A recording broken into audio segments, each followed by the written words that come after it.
안녕하세요. 용산에 살고 있는 30대 후반 여자입니다.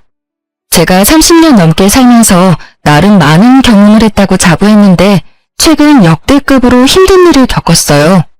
어디 가서 말하기 창피할 정도라서 혼자 속으로 끙끙 앓고 있었는데 너무 답답한 마음에 사연을 보내봤어요. 처음엔 이 사연을 보낼까 말까 고민 엄청 많이 했었는데 그래도 고구마를 먹은 듯한 이 답답함을 풀고 싶어서 보내게 됐어요. 남편도 이 사연을 보내보는 게 어떠냐고 말해주기도 했고요. 제가 한동안 우울증 때문에 고생할 정도로 저에게 아주 큰 고민을 안겨준 사람은 바로 신우이였는데요. 아가씨 때문에 한동안 우울증 약을 복용할 정도로 하루하루 정말 고통스럽고 힘들었습니다. 동갑내기 남편과 결혼하기 전부터 남편한테 4살 어린 여동생에 대해서 종종 들어왔었어요. 남편과 연애할 당시 남편의 여동생과 빨리 친해지고 싶다는 생각을 했어요. 솔직히 시누이가 될 사람이라서 잘 보이고 싶은 마음이 있기도 했고 주변 친구들 보면 남자친구 여동생과 단둘이 영화 보고 밥 먹는 걸 보면 정말 부럽더라고요. 그래서 연애할 당시 남편에게 여동생 좀 소개해달라고 부탁을 했었는데 오히려 여동생이 부담스러워할 수 있다고 미리 안 보는 게 좋을 거라고 말하더라고요. 그 말을 듣는 순간 좀 서운했었는데요. 그 당시 이미 결혼한 친구들은 뭐하러 미리 사서 고생을 하냐고 저한테 잔소리를 했습니다. 시누이가 시어머니보다 더 심한 시집살이를 시킨다고 하더라고요. 그래서 미리 만나면 그만큼 미리 시집살이를 당하는 거라면서 절대 먼저 만나지 말라고 경고했어요. 친구들 말대로 미리 만나지 않는 게 정말 다행이었더라고요. 아무튼 남편은 여동생을 끔찍이 아껴왔었어요. 남편과 시부모님 말로는 아가씨가 어릴 적부터 많이 아팠었다고 해요. 몸이 워낙 약한 상태로 태어났기 때문에 온갖 잔병은 다 앓고 지냈다고 하네요. 어떤 병 때문인지는 잘 기억이 안 나지만 몇 번 수술까지 받았을 정도라고 해요. 지금은 감기도 잘 안 걸릴 정도로 건강해요. 그런데 그런 아가씨는 예전에 심하게 몸이 약했고 아팠었던 걸 미끼 삼아서 가족들한테 엄청 많은 걸 요구하고 징징거리는 일이 많았었는데요. 성인이 되고 나서도 남편한테 매달 용돈을 받아 쓰는 것은 물론이고 게다가 틈만 나면 시부모님께 이거 사달라 저거 사달라 하는 일이 셀 수 없이 많더라고요. 마음 약한 남편과 시부모님은 매번 그런 요구를 들어주셨고요. 그리고 남편과 제가 결혼식을 올리고 신혼여행을 가려고 했을 때 그 신혼여행까지 따라간다고 울고 불고 난리가 아니었어요. 아무래도 동생이지만 다 큰 성인이 울면서까지 따라가겠다고 떼쓰는 모습에 오만 가지 정이 다 떨어지더라고요. 다행히 시부모님께서 시누이한테 온갖 막말을 해가면서 가지 못하게 막아준 덕분에 우리 둘이 재미있게 신혼여행을 다녀올 수 있었어요. 이렇게 철없이 행동하는 아가씨가 그래도 이쁜지 남편은 항상 시누이 이야기만 하면 웃음꽃이 활짝 폈습니다. 결혼하기 전엔 그런 남편을 전부 이해하지 못했었지만 입장을 바꿔 생각하면 만약 내 남동생이 시누이처럼 아팠었더라면 저도 그랬을 것 같다 라는 생각을 잠시 해봤어요. 그래서 이해하지 않아도 남편의 마음을 인정하기로 했죠. 근데 그런 남편과 제가 결혼하고 난 뒤 도저히 이해가 안 가고 감당하기 어려운 행동을 하는 시누이 때문에 미칠 것 같았어요. 저와 남편이 결혼한 지 얼마 안 됐을 때 있었던 일 하나 말씀드리자면 시누이의 자격지심과 관련된 일이 있었어요. 시누이는 어릴 때 워낙 자주 아파서 중학교 중간까지만 다니다가 자퇴했는데요. 자퇴한 이후에 1년 정도 쉬다가 검정고시를 봤다고 하더라고요. 중학교, 고등학교 과정 모두 합격한 뒤 대학교 진학을 포기했다고 들었어요. 아무래도 공부 쪽에 소질이 너무 없어 차라리 바로 돈을 버는 게 좋겠다 싶었다네요. 그런 아가씨는 의외로 학력과 돈에 대한 자격지심이 상당히 심한 편이더라고요. 저에 대해서 하나부터 열까지 집요하게 물어보는 일이 많았는데요. 대학교부터 직업, 연봉, 직책 등등 굳이 말하고 싶지 않은 콤플렉스까지 알려고 하는 그런 아가씨가 부담스러울 때가 정말 많았어요. 언니, 어느 회사 다녀요? 전 검정고시에다가 대학교도 안 나왔는데 회사에서 무려 300만 원 정도 월급 줘요. 대박이죠? 일반 중소기업에 다니면서 이렇게 받기 힘든 거 아시죠? 아, 그러시구나. 아가씨 능력 엄청 좋으신가 봐요. 언니는 회사에서 얼마나 받아요? 대학은 어디 나왔어요? 나름 서울에서 유명한 대학교 졸업했고 지금은 회사에서 팀장 맡고 있는데 적게 받고 있지 않아요. 연봉이 얼마나 되는지 정확히 말씀드리기 어렵고요. 저보다 많이 받는다는 소리예요? 그렇죠. 아무래도 제가 팀장 직급 맡고 있으니 일반 사원에 비하면 연봉이 높은 편이죠. 아가씨보다 두세 배 이상은 벌고 있어요. 도대체 무슨 일을 하길래 그렇게 벌어요? 서울에 있는 대학교 나왔다고 해도 요처럼 들어보는 대학들도 많다던데. 전 이름만 들어도 누구나 알 법한 대학교와 대기업에 다니고 있는데요. 정확히 어느 대학교를 졸업했고 어느 기업에 다니고 있는지 자세히 말할 수는 없지만 아가씨한테 대학교부터 다니는 회사, 연봉 등등 전부 말해주니 얼굴이 새빨갛게 변하더라고요. 이상한 게 제가 조금이라도 본인보다 잘난 게 있으면 그걸 그렇게 질투하더라고요. 그리고 저희 시댁은 하루 벌어서 하루 살아갈 정도로 여유가 있는 집안은 아니었어요. 예전에 아가씨가 아팠을 때 모아둔 돈을 전부 병원비로 다 쓰게 돼서 예전에 비해 여유가 없다고 하더라고요. 근데 그런 시댁과 다르게 저희 친정집은 여유가 있는 편이에요. 아버지가 운이 좋게 사업이 잘 되던 편이라 그 덕분에 전 부족하지 않게 살았었는데요. 아가씨는 처음에는 우리 친정집에 대해서 전혀 관심이 없었는데 우연히 제가 친정 부모님께 받은 명품 가방을 보고 저희 친정집에 대해 물어보기 시작했어요. 언니, 이 가방 어디서 났어요? 언니가 직접 산 가방이에요? 이거 구하기 정말 힘든 가방이라던데. 한정판 아니에요? 언니 능력 대박이다. 아, 이거 친정엄마가 사주신 거예요. 몇 달 전에 제 생일이었잖아요. 그때 친정엄마가 직접 백화점에 가서 구해주셨어요. 아까워서 들고 다니지도 못해요. 정말요? 친정 부모님께서 명품 가방 사줄 정도로 능력이 좋으신가 보네요. 아, 부모님이 좀 여유가 있으신 편이죠. 근데 부모님이 돈이 많으신 거지 제가 많은 게 아니라. 도대체 무슨 일을 하시길래 이런 비싼 가방도 아무렇지 않게 사주시는 거예요? 아버지가 사업하세요.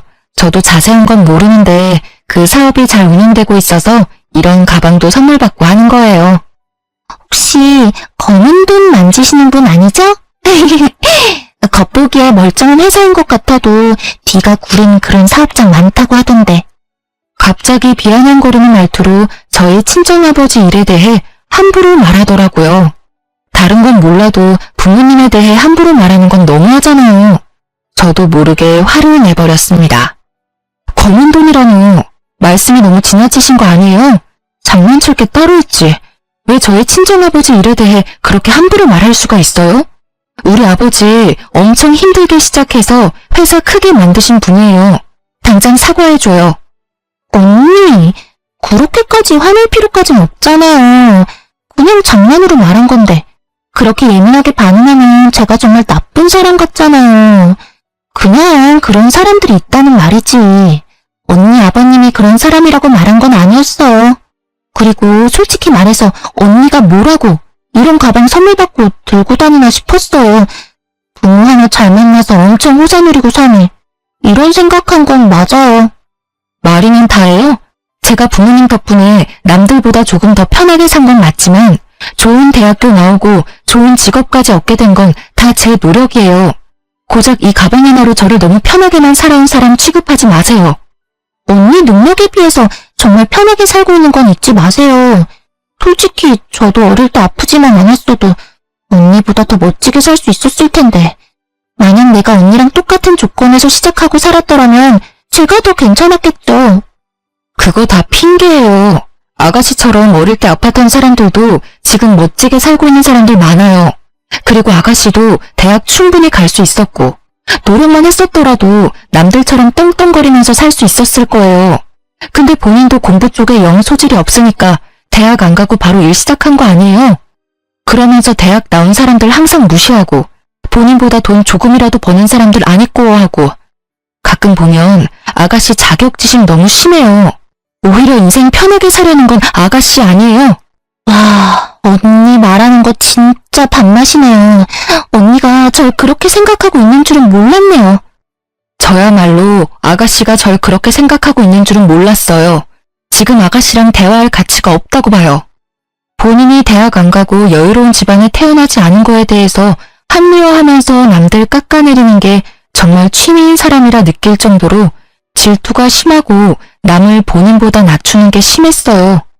이날 사건 이후로 이상하게 아가씨의 씀씀이가 엄청 커진 게 눈에 확 들어오기 시작했어요. 예전에 아가씨가 20살 성인이 됐을 때 시부모님께서 아가씨한테 비싼 명품은 아니지만 준 명품 정도 되는 지갑 하나를 선물해 준 적이 있어요. 그거 말고는 명품이다 라고 할 만한 물건이 전혀 없던 사람이었는데 갑자기 200~300만 원 정도 되는 가방과 100만 원은 훌쩍 넘어 보이는 지갑, 신발, 귀걸이 등등 하나 둘씩 사는 듯 하더라고요. 아가씨와 제가 SNS 친구 추가된 상태는 아니지만 제가 간간히 아가씨 SNS를 염탐할 때가 있거든요. 예전에는 여기저기 맛집이나 카페, 여행 사진 위주로 올라왔었다면 이제는 명품 물건들을 하나둘씩 올리면서 자랑하는 게시물이 엄청 늘어났더라고요. 더 충격적인 건 어떤 게시물에는 대놓고 저를 저격하는 게시물 하나가 있었어요. 누구와는 다르게 난 내 돈으로 직접 가방을 사지. 문구와 함께 300만 원은 훌쩍 넘어 보이는 가방 사진을 올렸더라고요. 게다가 그 가방은 제가 친정 부모님께 선물 받았던 가방 브랜드와 같았어요. 그거 보고 정말 코웃음이 나오더라고요. 근데 그런 신우의 명품들을 보고 부럽다고 느끼지 않았어요. 오히려 신우이가 저 가방들을 어떻게 샀는지 앞으로 어떻게 감당할지 그게 참 궁금하더라고요. 아가씨가 버는 돈이 얼마라는 것쯤은 이미 알고 있으니까요. 그러던 어느 날 일 하나가 크게 터지고야 말았는데요. 우연히 시어머님께서 아가씨 이름으로 날라온 한 통지서를 발견하게 됐는데 그게 바로 카드값 통지서와 함께 대출을 받았다는 통지서 2가지였어요. 알고 보니까 아가씨는 명품 가방을 사기 위해서 무리하게 카드를 긁었던 거였고 그것도 모자라서 대출 3천만 원까지 받았다고 하더라고요. 처음엔 가방 한두 개만 사려고 카드 할부를 했다고 했는데 본인 월급으로 그 할부값도 감당하지 못할 것 같아서 조금씩 대출을 받기 시작했다네요. 그렇게 대출을 받아서 많은 돈이 자기 통장에 찍히니까 그걸로 카드값을 갚으려고 했던 걸 멈추고 여러 물건들을 사들이기 시작했다고 하네요. 결국 걷잡을 수 없이 일이 커졌다고 해요. 이 많은 돈을 갚기에 너무 힘들어서 주말마다 단기 아르바이트도 한다고 해요. 요즘 아가씨가 집에 붙어있는 시간이 없어서 어딜 그렇게 다니나 어머님이 걱정이 많았어요. 근데 어딜 가는 것인지 드디어 알아냈네요. 이 사실을 온 가족이 전부 다 알게 됐고 처음엔 아가씨가 저 만나는 걸 좀 피했어요. 아무래도 이 사실을 알기 전에 아가씨가 명품 가방을 들고 저한테 엄청 자랑을 했거든요. 본인은 나와 다르게 이 비싼 가방 정도 가뿐하게 살 수 있다는 식으로 저한테 항상 어필을 해왔었는데 이제 내가 정체를 모두 알게 되었으니 당연히 저 보는 게 창피하고 힘들었겠죠. 이 사건 이후로 아가씨는 본인이 샀던 명품 물건들을 전부 팔아서 대출금 일부를 상환하고 한동안 남은 대출금 갚는데 시간을 다 보냈어요. 남편은 그런 아가씨가 안쓰러웠는지 조금 도와줄까 생각도 하는 것 같았어요. 근데 제가 그런 아가씨 도와주는 순간 용돈 끊길 준비나 하라고 말했더니 도와주지 않더라고요. 시부모님도 당연히 그런 시누이를 도와주지 않으셨고요. 그 이후에 좀 잠잠한 듯 했지만 아가씨의 진상 행보는 끝이 나지 않았어요. 또 어떤 일이 있었냐면 제가 남편과 해외여행을 가기 위해서 준비했을 때였는데요. 제가 남편과 결혼하고 난 뒤 제대로 된 여행을 간 적이 없었어요. 그래서 남편과 해외여행을 가보기 위해 준비하게 됐었는데요. 근데 아가씨는 우리가 여행을 간다는 것 자체가 마음에 들지 않았나 봐요. 갈 거면 나랑 엄마 아빠도 데리고 가지. 왜 둘만 쏙 갈 수가 있어? 엄마도 그렇게 생각하지 않아? 언니랑 오빠 우리까지 데리고 갈 능력은 되잖아. 그런데 왜 우리만 쏙 빼놓고 둘만 가냐 이 말이야. 우리 그렇게 능력 좋지 않아요. 그리고 우리도 결혼하고 나서 처음으로 여행 가는 거라서. 맞아. 그리고 엄마 아빠도 가만히 있는데 왜 너가 설쳐? 너가 몰라서 하는 말인데 새아기가 작년에 우리가 집에만 있는 게 안쓰럽다고 관광여행 보내줬어. 그리고 이번에도 같이 가자고 물어봤는데 우리가 안 가겠다고 거절한 거야. 그러니까 중간에서 이간질할 생각 절대 하지 말고 너나 우리한테 잘해. 딸인 너는 우리한테 정작 아무것도 안 해주고 있으면서 왜 잘하고 있는 새언니를 잡으려고 하냐? 으이그. 왜 자꾸 나한테만 뭐라고 해. 내 생각이 틀린 건 아니잖아.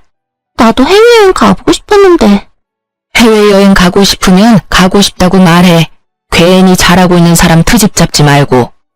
중간에서 이간질을 하려고 했던 아가씨는 오히려 시어머님께 혼났어요. 그게 마음에 들지 않았는지 한동안 입 쭉 내밀고 삐져 있더라고요. 그렇게 한창 여행 갈 준비를 하고 있었는데 여행 가기 하루 전날 갑자기 아가씨가 우리 집에 놀러 왔더라고요.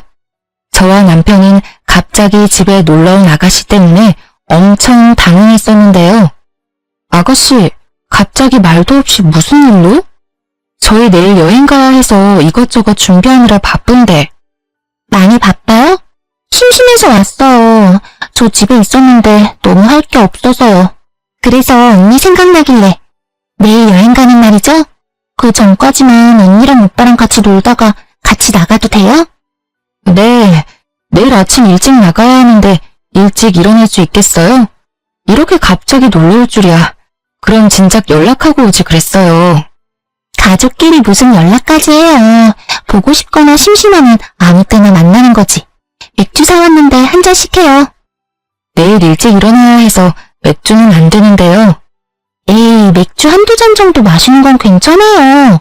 내일 못 일어날 것 같으면 제가 대신 깨워줄게요. 갑자기 놀러온 아가씨와 새벽까지 수다를 떨며 논 다음에 일찍 일어나야 했던 우리 부부는 먼저 잠들게 됐는데요. 근데 아가씨가 좀 이상하더라고요. 그날따라 잠도 안 자려고 하고 우리 보고 빨리 자라고 하더라고요. 그래서 좀 의심스러운 마음이 들긴 했었지만 아가씨 말대로 일찍 잠들었는데요.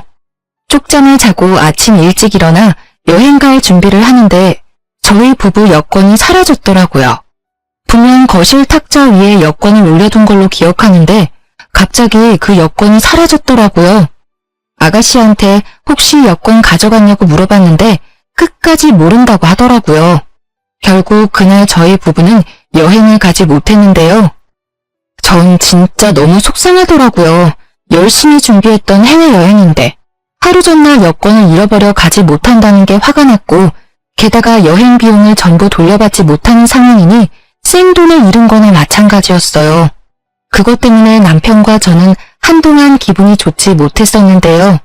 그런데 며칠 뒤 시누이한테 저희 부부 여권이 있는 걸 발견하게 됐었는데요. 알고 보니 아가씨가 우리 집에 와서 여권을 가지고 간 거였어요. 그 여권을 본인 방 서랍에 숨겼더라고요. 그걸 알게 된 남편은 난생 처음으로 아가씨한테 욕까지 섞어가며 혼냈습니다. 이게 무슨 짓이야? 너 우리 여권 훔치려고 일부러 온 거였지? 너 하나 때문에 돈이랑 시간 전부 날렸어. 너 새언니는 며칠 동안 본인이 여권 하나 잘 못 챙겨서 여행 못 간 거라고 울기까지 한 사람이야. 근데 어떻게 너가... 남편이 큰 소리를 내기 시작하자 방에 계시던 어머님까지 나와서 무슨 일이냐고 물어보셨는데요. 옆에 있던 제가 상황 설명을 모두 했습니다. 그 사실을 듣게 된 어머님께선 아가씨의 등짝을 때리며 화내셨는데요. 야, 할 짓이 없어서 다음날 여행 가는 사람들 여권을 훔쳐가? 그게 사람이 할 짓이야? 아이고, 정말 미친 짓을 했네. 미친 짓을 했어. 초등학생도 안 할 짓을 왜 너가 했냐고. 짜증나잖아. 맨날 새언니는 좋은 옷, 좋은 집, 좋은 회사 다 누리고 살고 있는데 해외여행까지 간다고 하니까 짜증난다고. 나도 해외여행 가고 싶은데 나한테는 같이 가자고 물어보지도 않고 치사하게. 너가 한두 살 먹은 애도 아니고 뭐 그런 걸로 질투가 나서 그런 몰상식한 짓을 해. 너 당장 언니랑 오빠한테 사과해. 당장. 싫어. 내가 사과를 왜 해야 하는데? 고작 여권 하나 숨긴 걸로 이렇게 여럿이서 나한테 이래도 되는 거야? 여권 훔친 걸로만 문제 삼는 게 아니잖아. 너 하나 때문에 우리가 돈이랑 시간 전부 다 날렸어. 그건 어떻게 책임질 건데? 언니 돈 많잖아. 고작 이 여행 비용 때문에 나한테 이렇게 따진다고? 그냥 다녀왔다고 생각하고 그냥 넘기면 안 돼? 다녀온 셈 치면 되는 거잖아. 고작 이런 일로 왜 날 못 잡아먹어서 안달이냐고. 오히려 뻔뻔하게 나오는 아가씨 태도가 정말 어이가 없고 화가 머리 끝까지 나더군요. 결국 남편은 그런 아가씨와 대화를 나누는 걸 포기하고 그런 아가씨한테 사과하기 전까지 절대 볼 생각하지 말라고 경고했어요. 아가씨도 자존심이 있는지 거의 한 달 동안 연락 한 통 하지 않았었는데요. 근데 본인도 본인이 잘못한 걸 충분히 알고 있기 때문에 어머님 성화에 못 이겨 우리한테 사과를 하더라고요. 아가씨 때문에 손해본 여행 경비 모두 아가씨가 전부 갚기로 했는데요. 처음에는 안 받을 생각도 잠시 했었는데 오히려 시어머님과 남편이 꼭 받으라고 하더라고요. 그래서 아가씨한테 돌려받은 돈으로 국내 여행이라도 다녀오기로 했죠. 조용하다 싶으면 이런 식으로 사고를 치는 아가씨 때문에 항상 마음이 조마조마하고 받아주기가 점점 힘들었어요. 사실 아가씨는 남편에 대한 애정이 남달라요. 남편도 그런 아가씨를 굉장히 아끼는 편이고요. 워낙 몸이 약했던 아가씨라서 가족들이 유독 애정을 많이 쏟은 편인데요. 아가씨는 가족들 안에서도 남편 말은 잘 듣는 편이고 애교도 많이 부리기도 하더라고요. 워낙 남편이 좋아하고 잘 따르는 편이라서 제가 남편과 결혼한다고 했었을 때 아가씨가 반대를 엄청 심하게 했어요. 내가 남편을 뺏는 사람이라도 된 것 마냥 결혼 초반에는 절 엄청 싫어하더라고요. 지금처럼 말을 섞지도 않았었고 거의 투명인간 취급을 할 정도였어요. 명절이나 어버이날 등등 가족들끼리 모이면 아예 방 밖으로 나오지 않았을 정도라니까요. 시간이 지나면서 자연스럽게 말도 섞고 그렇게 됐지만 여전히 저를 향한 질투가 없어지진 않았었어요. 그런 신우이가 언제 한 번은 절 죽일 뻔한 사건 하나가 있었는데요. 저와 남편은 아이를 그렇게 좋아하지 않아 아이를 가질 계획이 전혀 없는 딩크족이었어요. 시부모님도 그걸 알고 계셨고 아이 가지라고 강요할 생각 전혀 없다고 하셨고요. 근데 나이를 먹다 보니까 아이가 점점 이뻐지기 시작했고 친구들이 아이를 가진 모습을 보니 저도 낳고 싶다는 생각이 들었어요. 남편도 티를 안 냈을 뿐이지 속으로 아이를 갖고 싶어하는 눈치였고요. 그렇게 저와 남편은 오랜 기간 이야기를 나눈 끝에 아이를 갖기로 했어요. 결혼한 지 약 4년 정도 됐을 무렵에 아이를 갖게 됐었고 시부모님이 굉장히 좋아하셨어요. 사실 하루라도 빨리 손주보고 싶었는데 우리가 워낙 아이 가질 생각이 없다고 단호하게 말해서 속상했다고 하더라고요. 그런 저희가 마음을 바꿔준 게 너무 고맙다고 매일매일 콧노래를 부를 정도였는데요. 근데 시부모님과 다르게 아가씨 반응은 굉장히 좋지 못했었는데요. 오히려 저희한테 화를 버럭버럭 내더라고요. 원래 둘이 아이 안 갖기로 약속했다며. 근데 갑자기 왜 애를 갖고 지랄이야? 너 방금 뭐라고 했어? 지랄? 너 말 그딴 식으로밖에 못해? 부부가 아이 갖는데 왜 지랄인데? 살다 보면 생각이 바뀔 수도 있는 거고 부부가 아이를 갖는 건 어쩌면 당연한 일이지. 왜 너가 화를 내는 건데? 오빠 결혼하고 나서 모든 관심이 다 언니한테 갔잖아. 이제 아이까지 가지면 나는 안중에도 없을 거잖아. 아이 가지려면 별의별 행동을 다 했을 텐데. 더러워. 더럽다고요. 신우이는 손가락으로 날 가리키며 더럽다는 말까지 하더라고요. 임신을 하기 위한 행위까지 말하면서 더럽다고 말하는 신우이가 더 비정상이라고 생각했어요. 부부가 아이를 가지는 건 당연한 건데 그게 더럽다고 말하는 신우이. 다들 어떻게 생각하시나요? 전 아직도 그런 신우이의 행동이 이해가 가질 않아요. 이 일 이후로 아가씨의 행동이 점점 이상해지기 시작했었는데요. 임산부가 절대 먹으면 안 되는 회부터 율무차 등등 음식들을 저한테 가져다 주기 시작하더라고요. 아무리 임신을 한 적이 없는 사람들도 알 법한 위험한 음식들을 저한테 가져다 주니까 전 화가 나더라고요. 언니, 이거 강요인데 심심해요. 집에서 가져온 회인데 먹어봐요. 아가씨, 지금 장난해요? 임산부가 회 먹으면 안 되는 거 몰라요? 엊그제는 저한테 율무차, 육회 이런 거 먹으라고 주더니 이젠 회까지 주네요? 이런 거 임산부가 먹으면 안 되는 음식인 거 모르고 가져온 거예요? 아니면 알면서도 일부러 가져온 거예요? 아니, 뭘 그렇게까지 화를 내요. 원래 언니가 회 좋아했으니까 비싼 돈 주고 사온 건데. 임신하기 전에는 내가 회 사달라고 해도 절대 안 사주더니 왜 이제 와서 회를 사주냐 이 말이에요.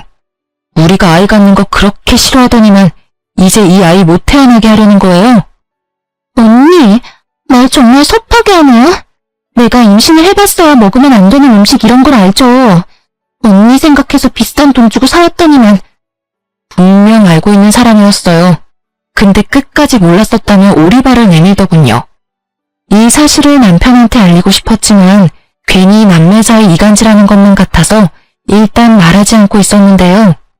한동안 아가씨와 대면대면하면서 지내고 있었는데 계속 이렇게 지내면 안 될 것 같았는지 아가씨가 먼저 사과하면서 다가오더라고요. 언니, 미안해요. 제가 정말 몰라서 했던 행동이었어요. 알면 절대 그런 음식들 안 좋겠죠. 아니에요. 제가 예민했어요. 임신하고 나니까 감정 기복이 심해지고 엄청 예민해지더라고요. 언니, 제가 언니한테 사과하는 의미로 한약 하나 해주고 싶은데 괜찮아요? 한약이요? 한약 한 번 지을 때마다 돈 꽤 많이 나갈 텐데요. 괜찮겠어요? 곧 조카도 생기는 마당에 고모 노릇 좀 해보려고요. 언니만 괜찮으면 한약 지어줄게요. 임산부한테 좋은 한약 지어준다고 하길래 언제같이 한의원에 가려나 기다리고 있었는데 갑자기 아가씨 혼자 한의원에 다녀왔다고 하더라고요. 본인 다이어트 한약 타온 김에 제 한약까지 타왔다고 하는데요. 아무리 날 위에 맞춰준 한약이라고는 하지만 제가 직접 가서 맞춘 한약이 아니라서 먹기가 좀 그렇더라고요. 그래서 일단 아가씨한테 잘 먹겠다고 말한 뒤 하나도 먹지 않았어요. 아가씨가 타온 한약을 한동안 먹지 않고 있다가 버리기 너무 아까워서 이 한약 안에 있는 재료들이 뭐가 있나 알아본 다음에 먹기로 했어요. 그래서 아가씨 몰래 이 한약을 만든 한의원에 찾아가서 이 안에 들어간 약재에 대해 알아보게 됐었는데요. 알고 보니까 이 한약은 임산부를 위한 한약이 아니라 유산이 될 수 있을 정도로 임산부에게 좋지 않은 한약이었어요. 이 사실을 알게 된 저는 심장이 갑자기 마구 뛰기 시작하더라고요. 제가 이걸 하나라도 먹은 순간 내 뱃속에 있는 우리 아기가 죽을 뻔할 수 있었다는 게 무서웠어요. 그래서 전 집에 가서 엄청 울었습니다. 제가 뭘 그렇게 잘못했길래 이런 한약까지 타면서 우리 아이를 죽이려고 했던 걸까 수많은 생각이 들더라고요. 퇴근하고 집에 돌아온 남편은 왜 그러냐고 물어보더라고요. 그래서 그런 남편한테 이제껏 있었던 일에 대해서 전부 솔직하게 말했어요. 회, 육회 등등 음식을 가져다 준 것부터 한약까지 전부 말했습니다. 뒤늦게 이 사실을 알게 된 남편은 이걸 왜 지금 말하냐고 저한테 화내더라고요. 그리고 그런 저를 데리고 바로 시부모님 집으로 향했습니다. 거실에서 시부모님과 아가씨는 TV를 편하게 보고 있었는데요.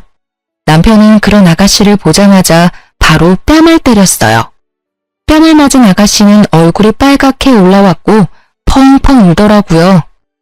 너는 오자마자 이게 무슨 짓이야? 갑자기 애를 왜 때리고 그래? 엄마, 얘 당장 내보내.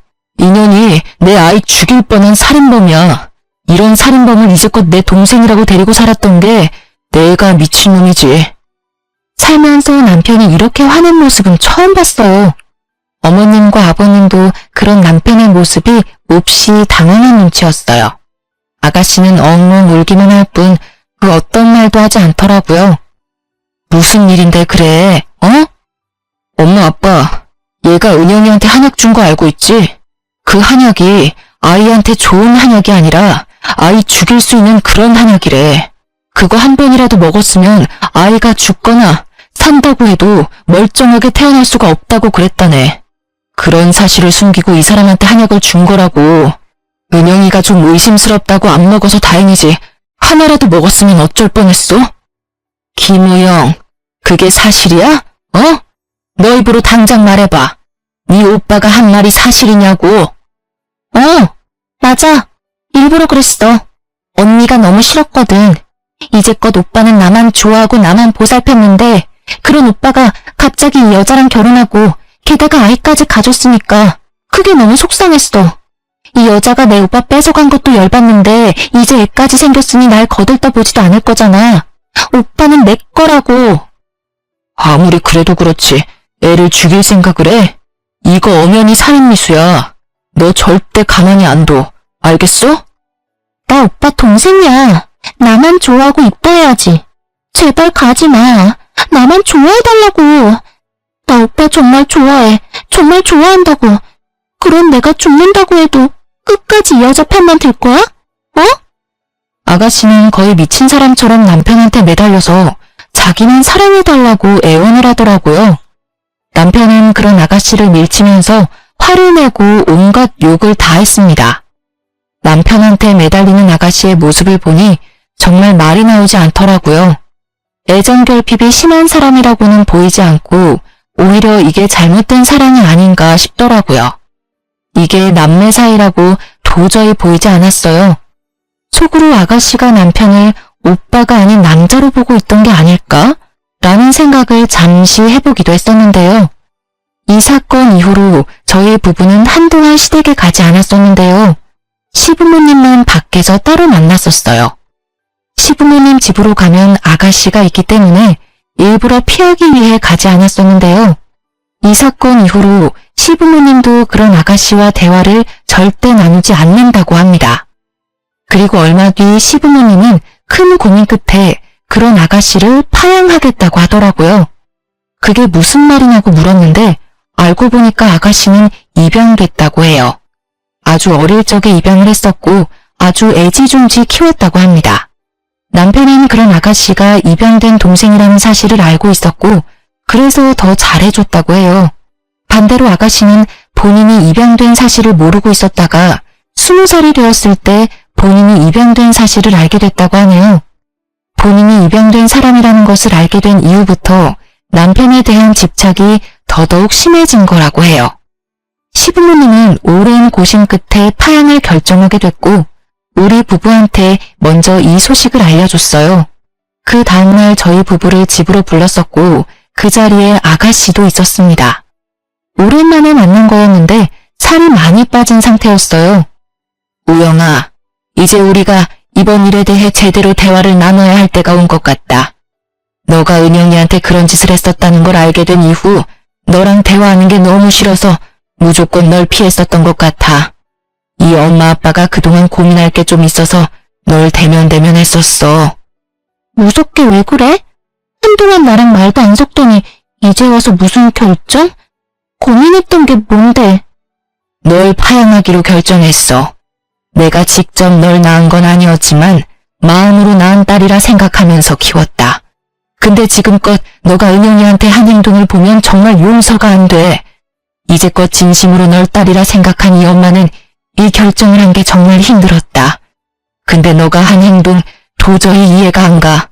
내 며느리부터 내 손주까지 둘 다 잃을 뻔했어. 너 하나 때문에. 앞으로 내 며느리, 손주 건강하고 행복하게 하기 위해서는 파양이 답이야. 이 엄마도 너가 용서가 안 돼. 앞으로 우리 가족이 아니라 너 혼자서 살아가야 해. 엄마, 그게 무슨 말이야? 날 버리겠다는 거야? 고작 이 여자랑 이 여자 뱃속에 있는 애 새끼 때문에 날 버리겠다는 거냐고. 오빠랑 아빠도 동의한 부분이야? 왜 내가 버려져야 하냐고. 이제까지 나랑 같이 산 세월이 얼마인데 고작 몇 년 같이 산 이 여자를 안 버리고 날 버리냐고. 나 절대 못 나가. 나 끝까지 엄마 아빠 딸 할 거고 오빠 동생 할 거야. 내보낼 거면 저 여자 내보내. 파양으로 끝난 걸 감사하게 생각해. 너가 우리 아이 죽일 뻔한 사실 경찰로 넘길 생각까지 했었어. 우리 집에 살인자가 있다고 고소하려고 했던 거 그래도 이제까지 너랑 같이 산 세월을 생각해서 여기서 끝내는 거야. 앞으로 너 우리 아이 죽일 뻔한 거 항상 속죄하면서 살아.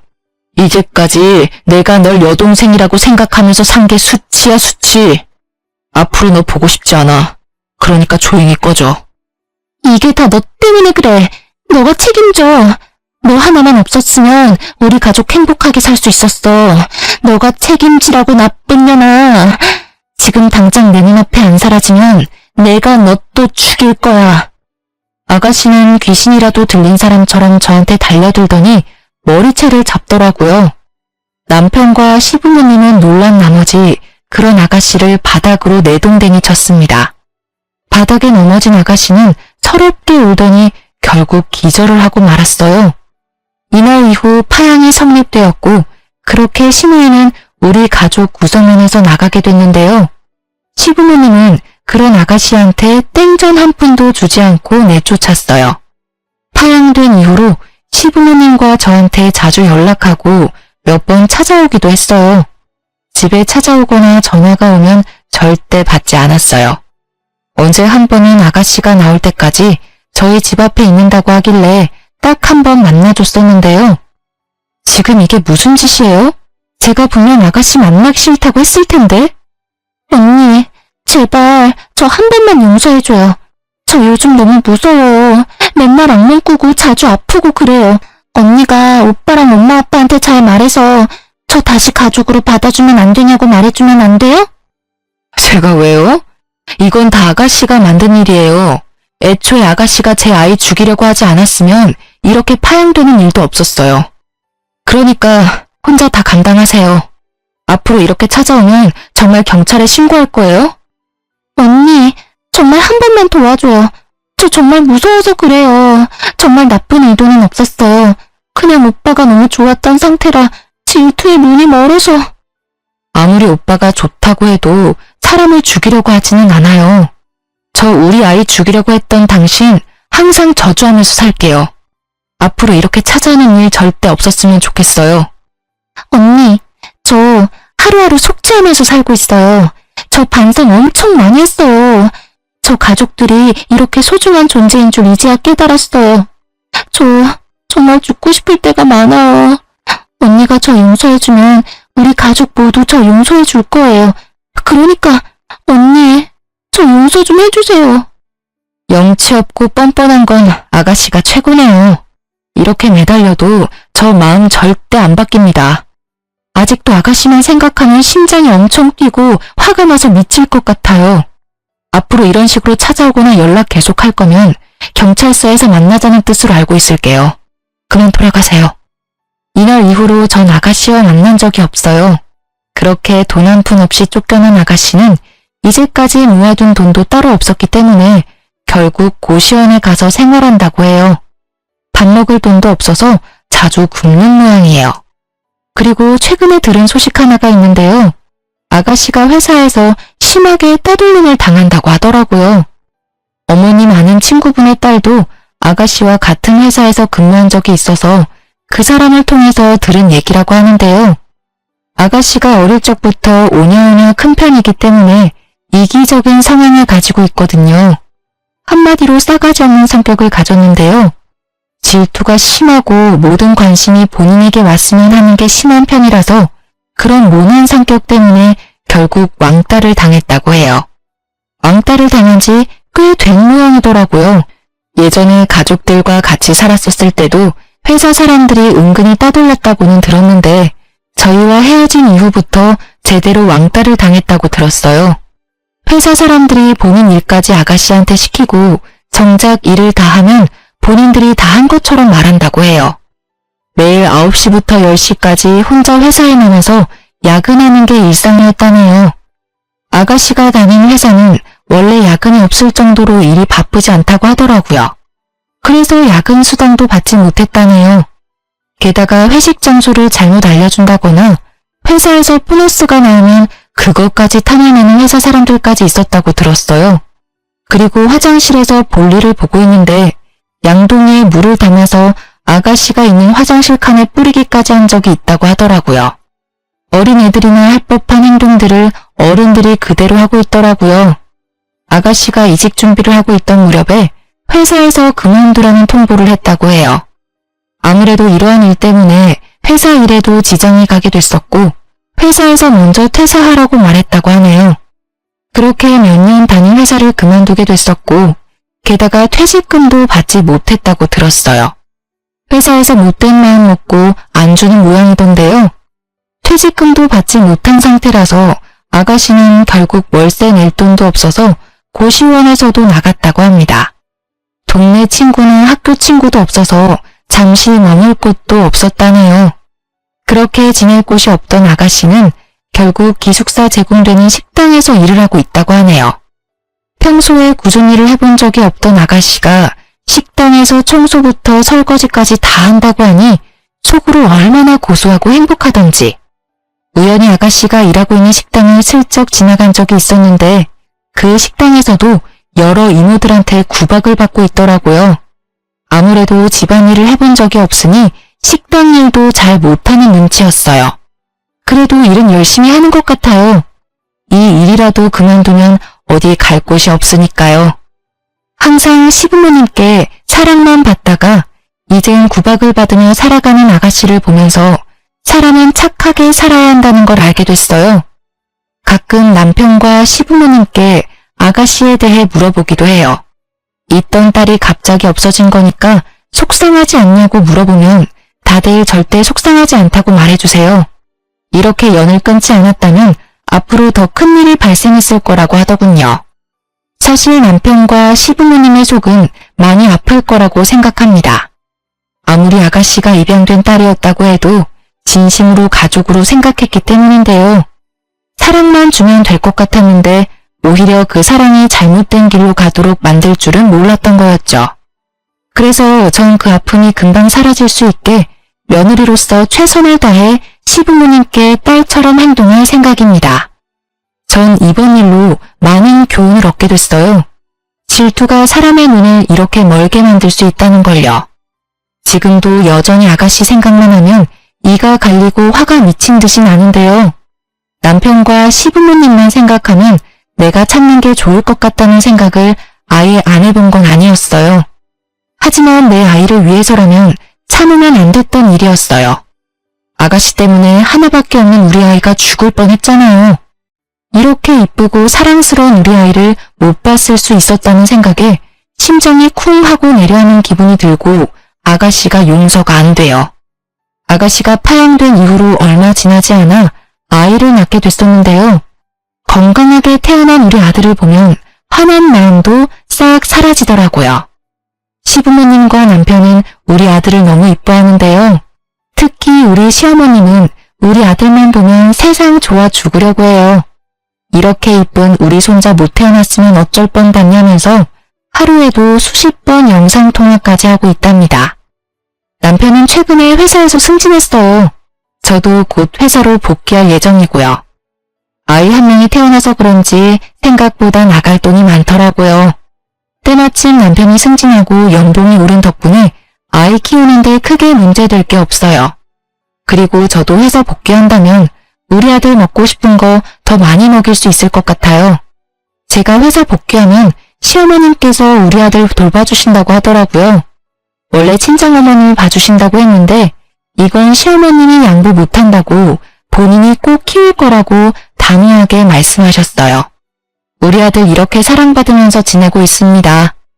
아가씨의 빈자리가 느껴지지 않고 우리 가족은 정말 행복하게 잘 살고 있어요. 아들이 태어난 순간부터 어머님과 아버님은 아가씨의 존재를 잊고 사는 것 같아요. 그만큼 우리 아들 존재가 이렇게 큽니다. 한동안 이기적이고 못된 아가씨 때문에 속이 말이 아니었는데 앞으로 남은 인생 정말 행복하게 잘 살 생각입니다. 지금껏 제 이야기를 들어주셔서 감사해요.